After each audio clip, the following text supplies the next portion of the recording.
Assalamualaikum warahmatullahi wabarakatuh. Perkenalkan, nama saya Wilson Edi Rafael, kelas A1 Teknik Sipil.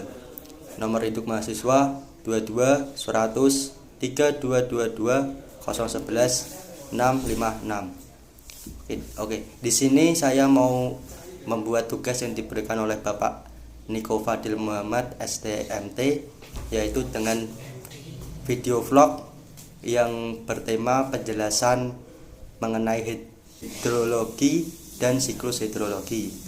Oke, di sini pertama-tama saya mau menjelaskan hidrologi. Hidrologi menurut bahasa Yunani yaitu hidro yang artinya air, dan logi artinya ilmu yang berarti ilmu air.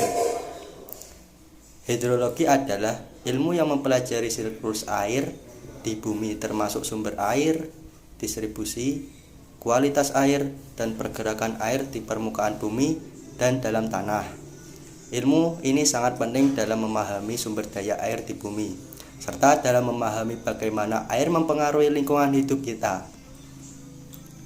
Hidrologi juga mempelajari kualitas air, termasuk bagaimana air tercemar oleh limbah industri, pertanian, dan limbah domestik.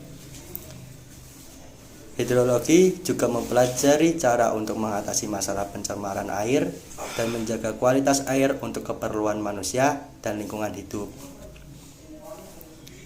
Adapun juga dalam praktiknya, hidrologi sangat penting dalam berbagai bidang, termasuk manajemen sumber daya air, irigasi, perencanaan pembangunan infrastruktur air, pengendalian banjir, dan mitigasi bencana.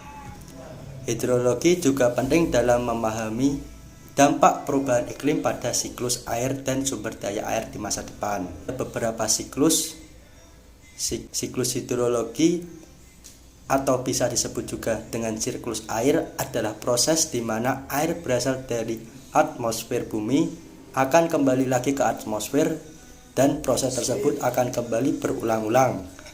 Siklus ini bertujuan untuk mempertahankan jumlah dan ketersediaan air. Terdapat beberapa tahapan, diantaranya yaitu 1. Evaporasi.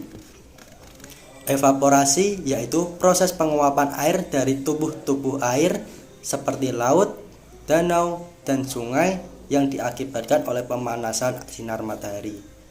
Air yang menguap akan naik ke langit dan nantinya menjadi awan. 2. Transpirasi.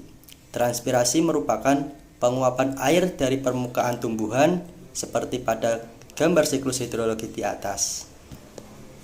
Tumbuhan mengeluarkan uap H2O dan CO2 pada siang yang panas, dan transpirasi berlangsung melalui pori-pori daun yang berhubungan dengan udara.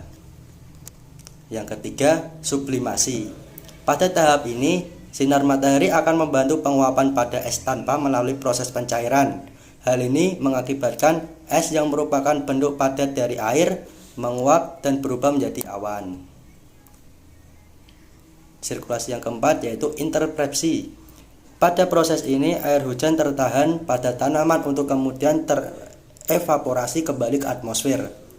Siklus hidrologi ini memungkinkan air untuk kembali ke atas tergantung dengan kemampuan setiap pohon dari jenis daun, kerapatan daun, lebar tajuk, dan batang.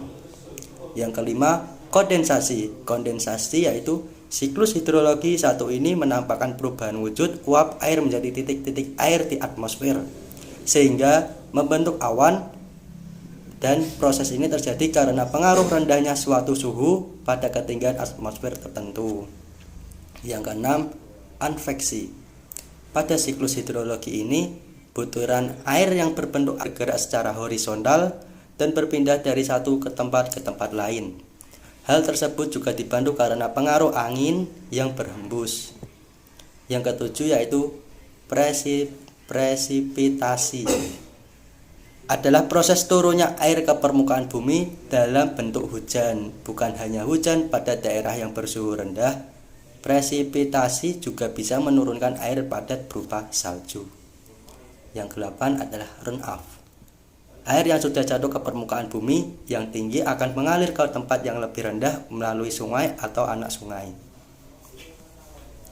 Yang kesembilan atau yang terakhir yaitu tahap infiltrasi. Infiltrasi yaitu proses peresapan air ke dalam tanah melalui pori-pori tanah.